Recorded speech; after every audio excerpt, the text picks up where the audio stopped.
Hey guys, welcome back to TechCast and welcome to another video. It has been over 2 years since the iPad Air 2 was officially released and has been replaced by a newer, better performing model in the meantime. However, Apple still sells the iPad Air 2 as a more affordable alternative. Now, I've owned the iPad Air 2 since its original release, and in this video, let's find out if it's still worth buying.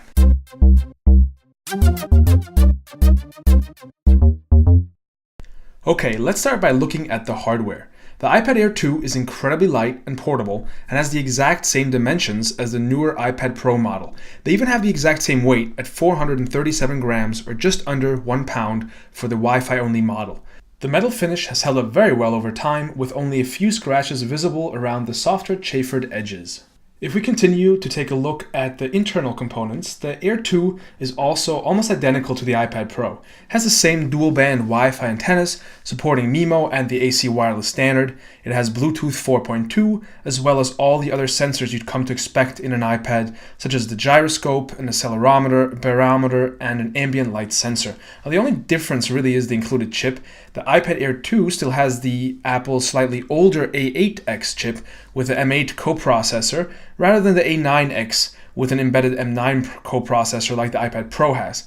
Touch ID is still as fast, responsive, and reliable as it always was. The loudspeakers are also still great, and sure, the Air 2 doesn't have 4 speakers like the newer iPad Pro does, but it still gets plenty loud for everything from listening to music to watching YouTube and Netflix videos. That brings me to the display, yet another strong point of the iPad Air 2.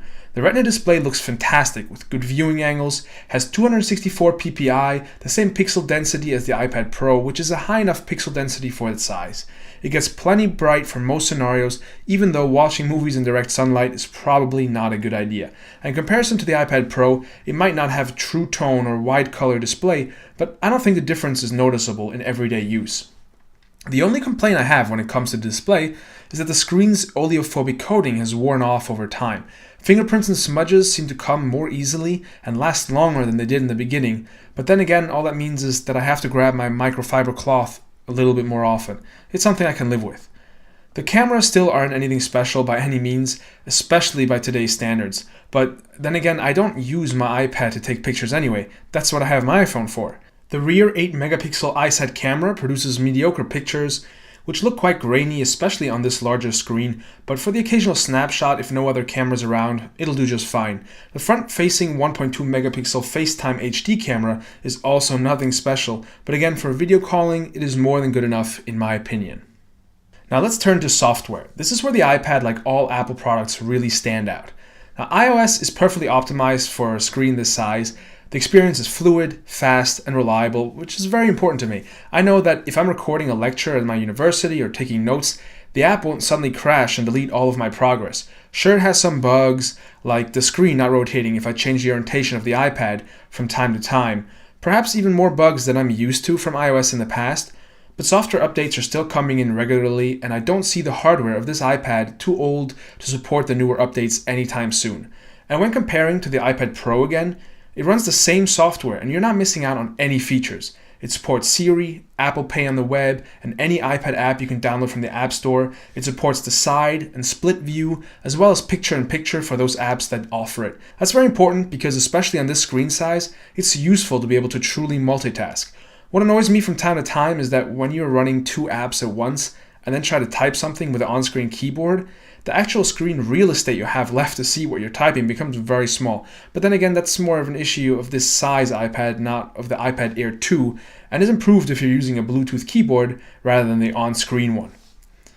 For gaming, this is also a great device with fluid graphics and no slowdowns whatsoever. I love playing Vainglory. Be sure to check out that game if you don't know it yet. It is quite a demanding game and I've never had any issues with this iPad. Alright, so far so good. But let's get to the issues you might run into with this iPad. Because it does not have the smart connectors on the side like the newer iPad Pro does, it does not support the Apple Smart Keyboard or any other accessory requiring the smart connector. Sure, it can use any Bluetooth keyboard and it'll work just fine, but considering you have to connect a Bluetooth keyboard every time, and it'll be another thing you have to charge, it's not perfect. If you plan to use the iPad for a lot of typing, it might be worth considering the iPad Pro. Even more important, in my opinion, is the lack of support for the Apple Pencil. Now, the iPad Air 2 does not have the display technology to support the Apple Pencil, so there's nothing you can do.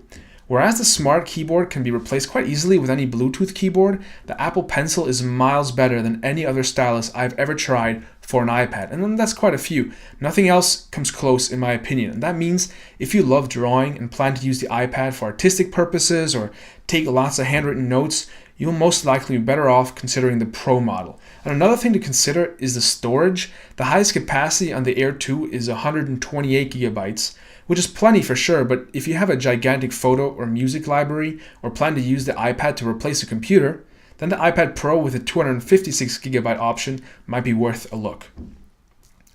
Next up is battery life. Now, my iPad Air 2 is a little more than 2 years old, so of course the battery is perhaps not as good as it was the first few months of using it anymore, but I still consider it excellent battery life. If I use it lightly, it will easily get me through 2 or 3 days, and even when I use it heavily and spend more time on it in one day than anyone probably should, I will never have to charge it before the evening. It's really excellent. So to sum up, I believe that the iPad Air 2 is absolutely still worth it. I think it's important that you know what you're buying ahead of time and know that it will not support Apple's Smart Keyboard or Apple Pencil, but if that's not an issue for you, it's definitely worth saving the extra money in my opinion. Now make sure you check out if there are any deals available in stores near you or online, but even for $399 for the 32 gigabyte model or $499 for the 128 gigabyte model from Apple directly, you're still getting a pretty good deal. That does mean you're looking at the Wi-Fi only version, but you most likely have a smartphone anyway, and if you ever need internet on the go, just create a Wi-Fi hotspot and you're set. I've always bought the Wi-Fi only version iPad for that exact reason, and I've never regretted the decision. Of course, if you need the internet on the go at all times, the cellular version is always available. Alright guys, that's it. Thanks so much for watching. Let me know if you have any questions in the comments down below. Give this video a thumbs up if it helped you out at all. It's always appreciated, and don't forget to subscribe for more videos like this one. I'll catch you in the next one.